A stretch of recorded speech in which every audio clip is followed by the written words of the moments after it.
சோழ சாம்ராஜ்யத்தின் சேனாதிபதியும் சுந்தர சோழர், உத்தம சோழர், ராஜராஜர் என்று 3 சோழ பேரரசர்களுக்கு துணையாக நின்று மும்முடி சோழ பிரம்மராயர் என்று பெயர் பெற்றவரும், மிகுந்த கெட்டிக்காரரும், அனுபவஸ்தரும், அமைதியானவரும், சோழ தேசத்திற்காக தன் வாழ்க்கையையே அர்ப்பணித்தவரும், எந்நேரமும் மக்கள் நலனிலேயே நாட்டமாக இருப்பவரும், எவரிடமும் பாரபட்சம் இல்லாமல் நடந்து கொள்பவரும், அளந்து நிதானமாக பேசுகிறவருமான கிருஷ்ணன் ராமன் என்ற பெயர் கொண்ட பிரம்மராயர் வாசற்படியில் நின்று நடுக்கூடத்தில் கை கட்டி பேசுகின்ற தேவரடியார் தளிச்சேரி பெண் ராஜராஜியை உற்று பார்த்தார். பெண்களில் பலவிதம் உண்டு.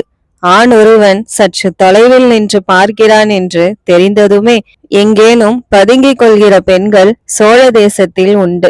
அப்படி பதுங்கிக் கொள்ளாது ஆண்கள் வரவை தெரிந்து கொண்டு சற்று முன்னேறி வருக வருக என்று அழைத்து உள்ளே வந்ததும் விலகி நின்று பேசுகிற பெண்களும் உண்டு.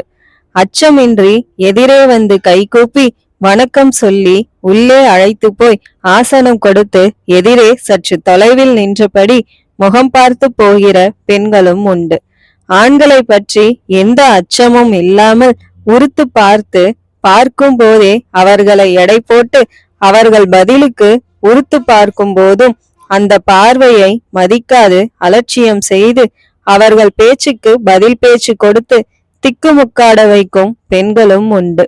இதில் ராஜராஜி 4வது வகை என்று பார்த்த உடனேயே பிரம்மராயர் புரிந்து கொண்டு விட்டார்.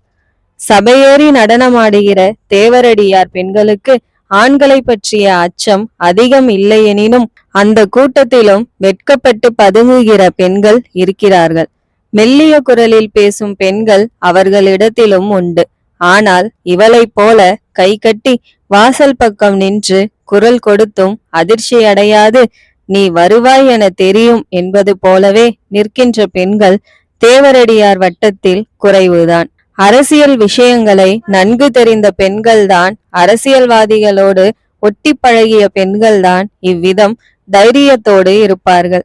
ராஜராஜி நிற்றலும் அவள் பார்வையும் அசைவும் அவளுக்கு சோழ அரசியல் அத்துப்படி என்பதும், ஆண்களுடைய கோபதாபங்கள் அவளை மிரட்சியடைய செய்யாத விஷயம் என்பதும் எளிதில் புரிந்தது.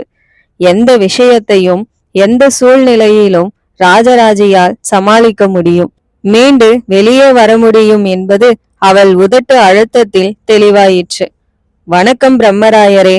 அவள் சற்று திரும்பி வாசற்படி நோக்கி கை கூப்பினாள். சுற்றும் முற்றும் பார்த்து அங்கிருந்து உயரமான ஒரு ஆசனத்தை எடுத்து நடுக்கூடத்தில் போட்டாள். அமருங்கள் என்று தன் வீடு போல் கை காட்டினாள். நடுக்கூடத்திற்கு வந்த பிரம்மராயர் திரும்பி அந்த அந்தன பெண்மணியை பார்க்க அந்தன பெண்மணி சற்று விலகி வாருங்கள் என்று மெல்லிய குரலில் அழைத்தாள். என்ன குமுதினி, ராஜராஜி என்ன சொல்கிறாள்? விலகி நின்ற குமுதினியை பார்த்து பிரம்மராயர் கேட்டார். அகலமான உயரமான அந்த ஆசனத்தில் அமர்ந்து கொண்டார். ஒரு காலை மடித்து ஒரு காலை தொங்கவிட்டு பிரம்மராயர் நிமிர்ந்து உட்கார்ந்ததை பார்த்தால் சில விஷயங்கள் பேசிவிட்டுதான் போவார் என்பது போல் ராஜராஜிக்கு தோன்றியது. ராஜராஜி அதிகம் பேசவில்லை. ஆனால் இந்த வீட்டை உன்னிப்பாக பார்க்கிறார். எது எது எங்கெங்கே இருக்கிறது, யார் யார் இருக்கிறார்கள் என்று வேகமாக நோட்டமிடுகிறார். அது பெண்களின் இயல்புதானே. ஒரு வீட்டிற்குள் நுழைந்தவுடன் அந்த வீடு எப்படி இருக்கிறது, பொருட்கள் எப்படி வைக்கப்பட்டிருக்கின்றன என்பதை புரிந்து கொண்டு அந்த வீட்டில் உள்ளவர்களை எடை போடலாம் என்று முயற்சிப்பார்கள். எடை போட்டு எந்த அளவு பழகலாம் என்றும் அவர்கள் தீர்மானம் செய்வார்கள். சற்று சிரிப்போடு பிரம்மராயர் சொன்னார். இருக்கலாம், என்னை என்ன விதமாக எடை போட்டிருக்கிறார்கள் என்றுதான் தெரியவில்லை. குமுதினியும் குறும்பு சிரிப்போடு ராஜராஜியை பார்த்து பேசினாள். சுற்றி வளைத்து பேசுகின்ற இந்த பேச்சு ராஜராஜிக்கு சிரிப்பை கொடுத்தது. அவள் வாய்விட்டு சிரித்தாள். காஞ்சிபுரத்திலிருந்து 6 நாள் பயணம் செய்து பழமர்நேரிக்கு நான் வந்தது குமுதினியை எடை போடவா? எனக்கு வேறு பல வேலைகள் கொடுத்திருக்கிறார்கள். தஞ்சைக்கு போய் கோயில் கட்டுகிற இடத்தில் காலையும் மாலையும் நடனமாட சொல்லி இறைவன் புகழை பாட சொல்லி உத்தரவிட்டிருக்கிறார்கள். நீங்கள் நான் ஏதோ வேவு பார்க்க வந்தவள் போல் பேசுகிறீர்களே. ராஜராஜி சிரித்தபடி பேசிவிட்டு சட்டென்று சிரிப்பை நிறுத்தி கொண்டாள். குமுதினியும் பிரம்மராயரும் லேசாய் துணுக்குற்று ராஜராஜியை உற்று பார்த்தார்கள். ராஜராஜி, உன்னை வேவுகாரி என்றும் நீ ஏதோ அந்நிய தேசத்து பெண் போலவும் நான் நினைக்கவில்லை. சோழ தேசத்திற்காக நீ உன் உடல், பொருள், ஆவி அனைத்தையும் தருவாய் என்று எனக்கு தெரியும். இந்த மண் மீதும் நம் மன்னர் மீதும் நீயும் உன் குழுவும் எத்தனை பிரியத்தோடு இருக்கிறீர்கள் என்பதை அறிந்தே இருக்கிறேன். ஆனாலும் திருவையாறு தாண்டி வரவேண்டிய நீங்கள் பழமர்நேரி பக்கம் வந்தது சற்று கவலையாகிவிட்டது. அதைவிட பெரிய வியப்பு, உங்கள் வருகை தெரிந்து மன்னர் அங்கே வந்திருக்கிறார், உங்களை எதிர்கொண்டிருக்கிறார். அப்படியானால் நீங்கள் திருவையாறு இல்லாமல் பழமர்நேரி பக்கம்தான் ஆறு தாண்டுவீர்கள் என்று அவருக்கும் சொல்லப்பட்டிருக்கிறது. ராஜராஜி, நான் இந்த தஞ்சை நகரத்தின் காவலன், சோழ தேசத்தின் சேனாதிபதி. நான் அறியாமல் எதுவும் இங்கு அசைந்துவிட முடியாது. எனக்கு தெரியாமல் இங்கு எதுவும் நடக்கக்கூடாது. நீயும் நானும் சோழ தேசத்தின் மீது அக்கறையுள்ளவர்கள். எனினும் எதிரெதிராக வேலை செய்கிறோமோ என்ற ஒரு பயம் எனக்குள் இருக்கிறது. ஏன் பழமர்நேரியில் ஆறு தாண்டினீர்கள்? அவ்வளவு தொலைவு எதற்காக வண்டி ஓட்டி கொண்டு வந்தீர்கள்? அரசருக்கு வேறென்ன செய்திகள் இன்னும் இருக்கின்றன? ராஜராஜியை பார்த்து பிரம்மராயர் கேட்டார். அங்கு மௌனம் நிலவியது. குமுதினி தொண்டையை கனைத்து, நான் வேண்டுமானால் பின்கட்டுக்கு போய்விடட்டுமா என்று மெல்லிய குரலில் கேட்க, இந்த கேள்விக்கு நீ பதில் சொல் என்பது போல் ராஜராஜியை பிரம்மராயர் பார்த்தார். அவசியமில்லை குமுதினி, பிரம்மராயரின் உளவு படையை சேர்ந்தவள் என்பது எங்களுக்கு தெரியும். பிரம்மராயரின் உளவு படையில் அந்தன பெண்களுக்கு கூட பங்கு உண்டு என்பது புதிதல்ல. சிறு குழந்தைகளையும் அப்பாவியாக தோற்றமளிக்கும் வேளாளர்களையும் போர் வீரர்களையும் வியாபாரிகளையும் தச்சர்களையும் கொல்லர்களையும் தனித்தனியே பயிற்றுவித்து அவர்களுக்கு உளவாளிக்கான அடையாளம் கொடுத்து சோழ தேசம் முழுவதும் அவர்களை பிரம்மராயர் பரப்பி வைத்திருக்கிறார் என்பதும் மற்ற உளவாளிகளுக்கு தெரியும். எதற்கு இவ்விதம் ஒருவரை ஒருவர் உளவு பார்க்க வேண்டும் என்று அலுப்பு வந்தாலும் சோழ தேசத்தின் நன்மைக்காகத்தான் நீங்கள் இதை செய்கிறீர்கள் என்பதை அரசியல் தெரிந்த எல்லோரும் புரிந்து வைத்திருக்கிறோம். நீங்கள் இங்கு வருவீர்கள் என்று எனக்கு தெரியும்.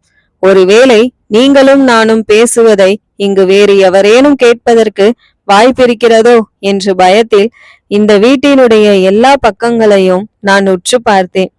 2 பக்கமும் வாசல் வைத்து 4 பக்கமும் ஜன்னல் வைத்து இந்த வீடு ஒற்றர்களுக்கான பாதுகாப்பு இல்லாமல் இருக்கிறது. ஆயினும் இங்கே உங்களின் ஒற்றர் ஒருவரை குடி வைத்திருக்கிறீர்கள். குமுதினி, குமுதினியின் கணவர், குமுதினியின் அப்பா எல்லாருமே உங்களுடைய ஒற்றர் படையை சேர்ந்தவர்கள் என்பதும் ராஜேந்திர சோழருக்கு தெரியும். ராஜேந்திர சோழர் இவர்களை பற்றிய விவரங்களை எனக்கு கொடுத்தே அனுப்பியிருக்கிறார். உங்களை இங்குதான் தங்க வைப்பார்கள், அந்த பெண்ணை விட்டுதான் பேச வைப்பார்கள் என்றும் சொன்னார். அவ்விதமே இங்கு நிகழ்ந்திருக்கிறது. பெயருக்கு 3 தேவரடியார்களை இங்கு கொண்டு வந்து விட்டு மற்றவர்களை எல்லாம் வேறு இடத்தில் உட்கார வைத்துவிட்டு என் வருகைக்காக குமுதினி காத்து கொண்டிருக்கிறாள். வந்தவுடன் உள்ளே இழுத்து கொண்டு போய் விட்டாள். எனவே இங்கு நான் சோதிக்கப்பட்ட பிறகுதான் தஞ்சை மாநகருக்குள் அனுமதிக்கப்படுவேன் என்பதும் நான் அறிந்த ஒன்றுதான். ராஜராஜி நிதானமாக பேசிக்கொண்டு போனாள். குமுதினியும் பிரம்மராயரும் அசையாது கேட்டுக்கொண்டிருந்தார்கள். உங்களுக்கு சொல்ல 3 செய்திகள் இருக்கின்றன. இந்த கோயில் கட்டும் விஷயங்கள் இளவரசர் ராஜேந்திரருக்கு சிறிதும் பிடிக்கவில்லை. எல்லைகள் பாதுகாப்பற்றி இருக்கின்றன. ஈழத்திலிருந்தும் கங்க தேசத்திலிருந்தும் ஏன் பாண்டிய தேசத்திலிருந்தும் கூட நம்மை தாக்குவதற்கு படைகள் வரக்கூடும் என்று ராஜேந்திரர் சந்தேகிக்கிறார். எல்லைகள் பலமில்லாத இந்த நேரத்தில் எதற்காக மன்னர் கோவில் கட்ட வேண்டும் என்று யோசிக்கிறார்? செங்கல் கட்டடங்களை கருங்கல் கட்டடங்களாக மாற்றுவது பற்றி அவருக்கு எந்த விதமான ஆட்சேபனையும் இல்லை. ஆனால் வரைபடத்தில் கண்டது போல 4 பனை உயரமுள்ள ஒரு தனி விமானத்தை எழுப்புவது என்றால் எவ்வளவு வருடங்கள் பிடிக்கும் என்று கேட்கிறார். எத்தனை ஆட்கள் வேண்டும்? எங்கிருந்து கல் எடுத்து வரப்படும் என்றெல்லாம் யோசித்து இது தேவைதானா என்று கேள்வி கேட்கிறார். இதை தவிர இன்னொரு செய்தியும் உண்டு. செம்பியன் மாதேவியின் உடல்நிலை கவலைக்கிடமாக இருக்கிறது. நாங்கள் வருகிற போது திருவக்கரையில் 3 நாட்கள் தங்கினோம். செம்பியன் மாதேவி அங்குதான் காளி கோயில் கட்டி கொண்டிருக்கிறார். அவர்கள் உடம்பு இளைத்திருக்கிறது. எழுந்து நின்றால் தலை சுற்றுகிறது. கண்கள் வீங்கி இருக்கின்றன. சற்று நேரம் உட்கார்ந்திருந்தாலும் கூட காலில் நீர் கோர்த்து விடுகிறது. கால் நாழிகைக்கு ஒரு முறை எழுந்து சற்று நடந்துவிட்டு உட்காருகிறார். காளி கோயில் கட்டுமான பணி முடியும் தருவாயில் இருக்கிறது. செம்பியன் மாதேவியின் மனநிலை எப்படி இருக்கிறது? புலம்புகிறார். அதிகம் தனக்கு தானே பேசிக்கொள்கிறார். அப்படி பேசுவதை யாரேனும் கேலி செய்து விடுவார்கள் என்று சிறிய ஆசனத்தை காளி சிலைக்கு எதிரே போட்டுக்கொண்டு காளியிடம் பேசுவது போல உரக்க பேசுகிறார். மனநிலை லேசாக பாதித்திருப்பதை உணர முடிகிறது. பார்வையில் கூர்மை மழுங்கி வருகிறது. சோழிகள் உருட்டி பிரசன்னம் பார்த்தபோது இன்னும் 3 மாதங்களுக்கு மேல் செம்பியன் மாதேவி உயிர் வாழ மாட்டார் என்று சோழிகள் சொல்லின. நல்லது, சோழ சாம்ராஜ்யத்தில் உயர்ந்த நிலையில் இருப்பவர்களை எல்லாம் சோழிகள் தான் உருண்டு உருண்டு தீர்மானிக்கின்றன. என்றைக்கு இந்த பைத்தியக்காரத்தனங்களை எல்லாம் விட போகிறீர்களோ தெரியவில்லை. பிரம்மராயர் அழுத்து கொண்டார். நீங்கள் நினைப்பது தவறு பிரம்மராயரே. அங்கே ஜோசியம் சொன்னது ஒரு இளம் பிள்ளை, 12 வயது பாலகன். ஆனால் தமிழ் பாட்டு அவனுக்கு அருவியாக ஓடுகிறது. செம்பியன் மாதேவியோடு இந்த 3 மாதமும் அந்த பையன்தான் இருந்திருக்கிறான். செம்பியன் மாதேவியின் சொல்படிதான் பிரசன்னமும் பார்க்கப்பட்டது. 3 மாதங்கள் தான் உயிரோடு இருப்பீர்கள் என்று அவரிடம் சொல்லப்பட்டதா? ஆமாம், அவர்தான் கேட்டு தெரிந்து கொண்டார். மிகுந்த சந்தோஷம் என்று வான் நோக்கி கைகூப்பினார். மரணத்திற்கு தயாராகிவிட்டார் என்று அவர் முகம் எனக்கு தெளிவாக காட்டியது. எனவே சோழ தேசத்தில் எந்த நல்ல விஷயமும் ஆரம்பிக்கும் முன்னால் செம்பியன் மாதேவி அவர்களை மனதில் வைத்துக் கொள்வது நல்லது என்று எனக்கு தோன்றுகிறது. நல்லது. செம்பியன் மாதேவியை பற்றிய செய்தியை ராஜேந்திரருக்கு தெரிவித்து விட்டாயா? அடுத்த 2 நாட்களில் செய்தி அவருக்கு போய்விட்டது. செம்பியன் மாதேவி பற்றி ராஜேந்திரர் என்ன நினைக்கிறார்? அவருக்கு செம்பியன் மாதேவி செய்கிற செலவுகள் பிடிக்கவில்லை. பண்டாரத்தில் கை வைத்து பொன்னை அள்ளி கொண்டு போவதில் விருப்பமே இல்லை. சிற்பிகளுக்கு தேவைக்கு அதிகமாக சம்பளம் கொடுத்து அவர்களை ஊதாரியாக்குகிறார்கள் என்று கோபப்படுகிறார். எனக்கு புரியவில்லை.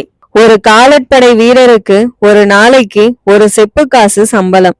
ஆனால் ஒரு சிற்பி அன்று வேலை செய்தாலும் செய்யாவிட்டாலும் 2 அல்லது 2.5 செப்பு காசுகள் சம்பாதித்து விடுகிறார். ஒரு சிலை வடிக்க அவருக்கு கொடுக்கப்படுகின்ற காசு மிக மிக அதிகம் என்று ராஜேந்திரர் கோபமாக குறிப்பிடுகிறார். சிற்பிகளுக்கு இப்படி காசு அதிகம் கொடுத்து விட்டால் படை வீரர்கள் நொந்து போகிறார்கள்.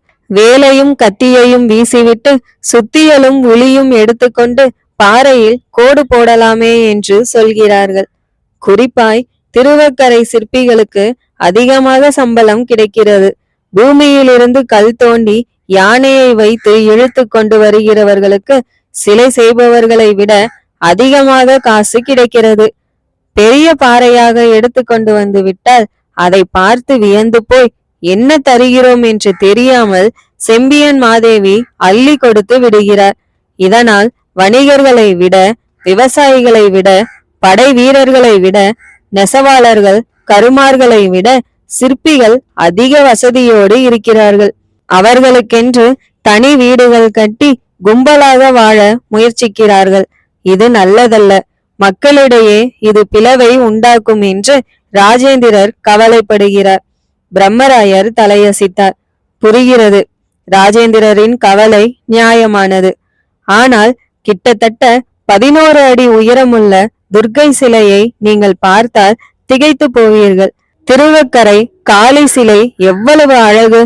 அரை பத்மசான நிலை. ஒரு காலை தொங்கவிட்டு இன்னொரு காலை மடித்து அதே நேரத்தில் வெட்டி விடுவேன் என்று எழுந்திருக்கிற ஒரு வேகத்தோடு பல கைகளோடு, லேசான கண்டிப்பு நிறைந்த பார்வையோடு, விதவிதமான ஆயுதங்களோடு, மிக பளபளப்பாய் கற்பூர ஜோதி கண்களில், கன்னத்தில், உதட்டில் தெரிக்கும்படி வடிவழகோடு செய்யப்பட்டிருப்பதை பார்த்தால் எத்தனை கொடுத்தாலும் ஈடாகாது என்றுதான் தோன்றுகிறது. குமுதினி உரத்த குரலில் பரவசமாக பேசினாள். நானும் கேள்விப்பட்டேன். பக்ர காளி மிக அழகாக வந்திருக்கிறதென்று. இப்போது அங்கு என்ன நடந்து கொண்டிருக்கிறது? பிரம்மராயர் ராஜராஜியை கேட்டார். காளி சிலையை நெல்லில் குவித்து வைத்திருக்கிறார்கள். சிலை பெரிதாக இருப்பதால் அரைப்பனை உயரத்திற்கு நெல் குவிக்க வேண்டியதாகிவிட்டது. சுற்று பற்றுமுள்ள எல்லா வேளாளர்களிடம் இருந்தும் நெல் வாங்கி சிலை மீது போடப்பட்டிருக்கிறது. எனவே திருவக்கரை பக்கம் நெல் கிடைப்பது சற்று கடினமாக இருக்கிறது. காஞ்சிபுரத்திலிருந்தும் செய்யாறிலிருந்தும் நெல் வருவதற்கு ஏற்பாடு செய்யப்பட்டிருக்கிறது. திருப்பாதிரி புலியூரிலிருந்தும் திருவதிகையிலிருந்தும் நெல் வண்டிகள் வர துவங்கிவிட்டன. ஆனால் செம்பியன் மாதேவி ஒற்றைக்கு இரட்டை விலை கொடுத்து அந்த நெல் வண்டிகளை வர சொல்லி இருக்கிறார். ஊரில் எல்லா பண்டங்களின் விலைகளும் உயர்ந்திருக்கின்றன. மக்கள் முணுமுணுக்க துவங்கிவிட்டார்கள். அதிகம் பாதிக்கப்படுவது விவசாயிகள் தான் என்று பேசிக்கொள்கிறார்கள். ராஜராஜி சொன்னாள். இதைவிட முக்கியமான செய்தி ஏதும் உண்டா? உண்டு. என்ன அது? பிரம்மராயர் கவலையோடு கேட்டார். மாமன்னரின் மூத்த சகோதரர் ஆதித்த கரிகாலன் அவர்கள் கொலை செய்யப்பட்டதை ராஜேந்திர சோழர் நாட்டிய நாடகமாக தயார் செய்ய சொல்லியிருக்கிறார். போன பௌர்ணமி அன்று அது அரங்கேறியது. நாடகத்தை பார்த்து கொண்டிருந்த ராஜேந்திரர் திடீரென்று எழுந்து கதறி அழுதார். நாட்டிய நாடகத்தை நிறுத்த சொல்லிவிட்டு சபையிலிருந்து வெளியேறிவிட்டார். குதிரை ஏறி 6 வீரர்கள் பின்தொடர வீரநாராயணபுரம் ஏரிக்கு போனதாகவும், அங்கு போய் எந்த இடத்தில் ஆதித்த கரிகாலனுடைய உடம்பு மிதந்ததோ அந்த இடத்தை பார்த்து கை கட்டி வெகு நேரம் நின்றதாகவும் தனக்கு தானே பேசி கொண்டதாகவும் எனக்கு தகவல் தரப்பட்டது. எவ்வளவு மோசமான இழிவான ஒரு கொலை நடந்திருக்கிறது.